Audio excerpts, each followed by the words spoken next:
कि एक तरफ कल राष्ट्रपति महोदया अपना संबोधन दे रही थी और बीच में हुक कर रहे थे, बीच में उनके संबोधन के दौरान विपक्ष के सीनियर मेंबर ऑफ पार्लियामेंट जो थे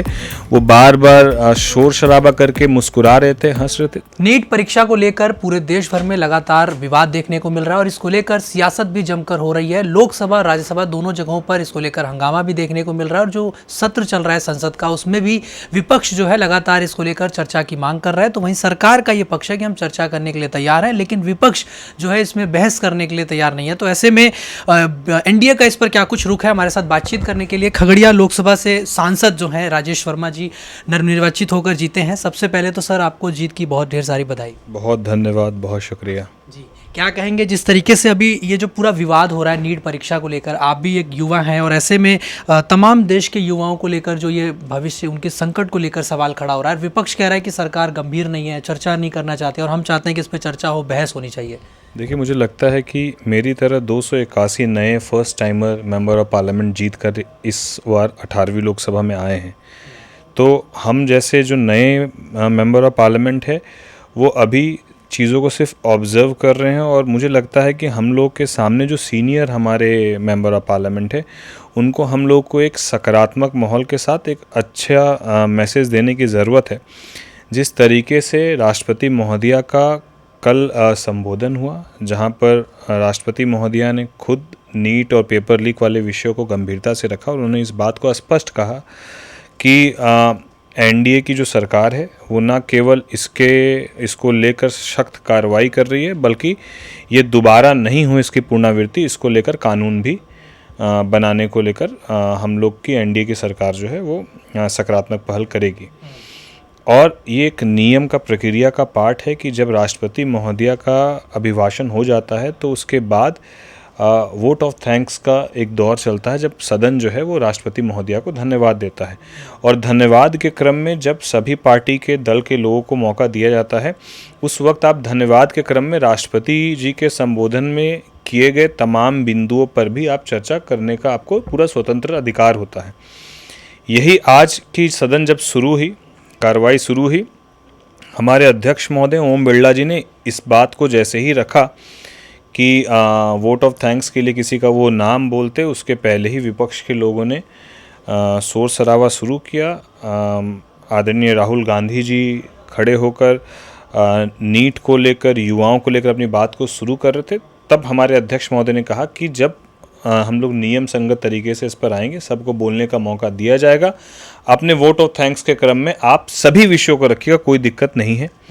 लेकिन क्योंकि जब आपकी मानसिकता चर्चा करने की नहीं, सदन को बर्खास्त करने की, सदन नहीं चलने देने की है, तो वो स्पष्ट रूप से दिखा कि सदन के अध्यक्ष बोलते रहे और इन लोगों ने पूरी की पूरी मीटिंग में विरोध किया, ना खुद बोले और ना दूसरों को बोलने का मौका दिया। अरे हमारे अध्यक्ष खुद ये बात बोले थे। हमारे अध्यक्ष कहने का मतलब लोकसभा के जो अध्यक्ष हैं ओम बिरला जी, उन्होंने खुद इस बात को कई बार अपने संबोधन में आज भी कहा कि आपको मौका दिया जा रहा है, आप उसके क्रम में बोलिएगा, सब विषयों को उठाइएगा। अभी ये जो आप सम्मान देने वाली बात है, राष्ट्रपति महोदया महामहिम है हमारे देश की, और जब महामहिम का अभिभाषण होता है तो उसके बाद ही प्रक्रिया का पार्ट है कि पूरा लोकसभा उनको धन्यवाद देता है, तो उसके दौरान आपको इन चर्चाओं को करना चाहिए था। तो यही एक कारण रहा कि ना वो विषय ही आज उठ पाया और ना आगे की कार्रवाई हो पाई। जी, लेकिन जिस तरीके से अगर हम विपक्ष की बात करें, पिछला भी जो सत्र चला था उसमें भी देखा गया खूब हंगामा हुआ, सत्र ढंग से चल नहीं पा रहा था, बार बार स्थगित करना पड़ रहा था। तो ऐसे में कहीं ना कहीं जनता के जो मुद्दे हैं या जो इतना खर्च होता है संसद को चलने में, आपको लगता नहीं कि ये जनता के पैसों की बर्बादी? और दूसरी तरफ विपक्ष कह देता है जब उनको सदन से बर्खास्त कर दिया जाता है कि ये हमारे साथ तानाशाही की जा रही है। वही मैं कह रहा हूँ कि हम जैसे first time member of parliament को बिल्कुल अच्छा नहीं लगा, चाहे वो पक्ष के हों चाहे विपक्ष हो। मुझे पूरी उम्मीद है कि जो विपक्ष में पहली बार जीत कर आए हुए मेंबर ऑफ पार्लियामेंट, उनको ये सोचना चाहिए कि एक तरफ कल राष्ट्रपति महोदया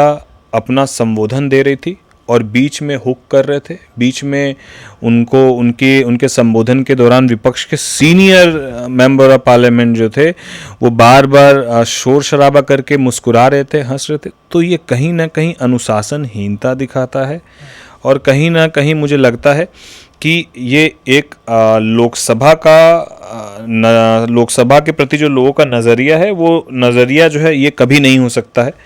मुझे लगता है कि इसके लिए सबको ये समझना होगा कि हमारी आपकी पक्ष विपक्ष सबकी प्राथमिकताएं उनके क्षेत्र के मुद्दे उठाना और साथ ही साथ देश हित के मुद्दों को प्राथमिकता से उठाना है। और उसके अलावा इस तरह की गतिविधियों को करना सबको मौका दिया जाता है।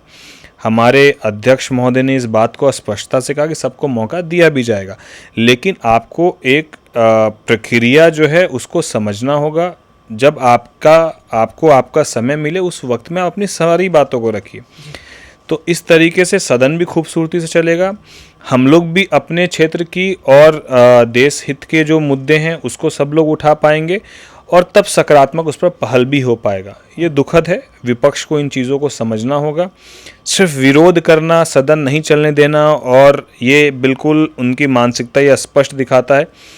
कि उनकी मानसिकता ये नहीं है कि वो लोगों के हित की बात उठाए। उनकी मानसिकता ये है कि वो ये एक मैसेज देना चाहते हैं कि भैया ये सरकार काम करने की स्थिति में नहीं है, इसीलिए बार बार सदन को इस तरीके से परेशान करना, शोर शराबा करके बार बार सदन को भंग करने की कोशिश कर रहे हैं। जी, अब जिस तरीके से आप युवा चेहरा हैं और इतने कम उम्र में आप संसद तक पहुंच पाए हैं, तो युवाओं के लिए आप अपने क्षेत्र की जनता के लिए क्या करना चाहेंगे? क्या आपकी प्राथमिकताएं रहेंगी युवाओं के लिए? बिल्कुल, जिस तरीके से माननीय प्रधानमंत्री जी ने एक तरफ जहां नौजवान रोज़गार चाहता है, वहीं दूसरी तरफ नौजवान रोज़गार को पाने के लिए वो ये ज़रूर चाहता है, चाहे आज वो कोई भी कॉम्पिटिटिव एग्ज़ाम हो, फिज़िकली फ़िट होने की बात हो, खेल से जितने नौजवान साथियों का रुझान हो, तो मैं बिल्कुल चाहूँगा कि मेरे क्षेत्र में एक सभी सुविधाओं से युक्त एक खेल का मैदान हो, जहाँ पर वो फिज़िकली फ़िट हो सके, जहाँ पर वो जिस खेल में रुचि रखते हैं उसको लेकर वो बहुत आगे बढ़ सकें। और साथ ही साथ रोज़गार को लेकर जिस तरीके से प्रधानमंत्री जी के द्वारा बिहार के माननीय मांझी जी को, जीतन राम मांझी जी को, हमारे अभिभावक को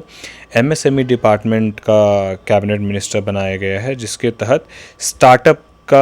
स्टार्टअप करने वाले जो नौजवान साथी हैं उनको एक अवसर मिलेगा। तो मुझे लगता है कि मैं चाहूँगा कि ज़्यादा से ज़्यादा नौजवान साथी न केवल रोज़गार के लिए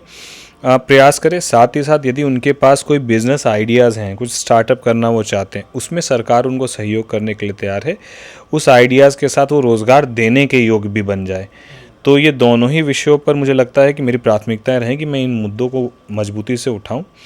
और नौजवान साथियों को की आवाज़ बनने का काम कर सकूं। जी, आखिरी सवाल, जिस तरह से आप खगड़िया लोकसभा क्षेत्र से जीत कर आए हैं, तो अपने क्षेत्र की जनता के लिए क्या मैसेज देना चाहेंगे? उन्होंने आपको इतनी भारी मतों से जिताया, और इसके अलावा क्या काम आप करना चाहेंगे? नहीं, मैं तो सबसे पहले खगड़िया लोकसभा के एक एक नौजवान साथियों का, अभिभावकों का, माताओं का, सबका तहे दिल से धन्यवाद करता हूं, आभार व्यक्त करता हूं कि उन्होंने अपना 100% मतदान मुझे देकर एक बड़ी मार्जिन के साथ न केवल विजयी बनाया है, बल्कि मुझ जैसे गैर राजनीतिक परिवार से आने वाले नौजवान को एक बड़ा मौका दिया है। अब ये मेरी जवाबदेही और जिम्मेदारी बनती है कि मैं भी अपना 100% देके उनके विश्वास पर 100% खड़ा उतरूँ, और जो कमिटमेंट करके मैं आज लोकसभा के इस मंदिर में आया हूँ, उसी कमिटमेंट को अपनी प्राथमिकता बनाते हुए हम लोग काम को आगे शुरू कर रहे हैं।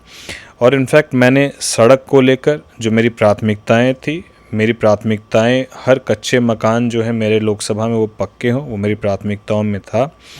मेरी प्राथमिकताओं में रेल से आधारित 2, 3, 4, 5 योजनाएं हैं जो मेरी प्राथमिकताओं में था, और युवाओं के लिए खेल का मैदान सुविधाओं से युक्त एक मेडिकल कॉलेज की स्थापना, शिक्षा के क्षेत्र में बेहतर स्कूल और कॉलेज की स्थापना, ये मेरे प्राथमिकताओं में रहा है, जिसको लेकर मैं अब तक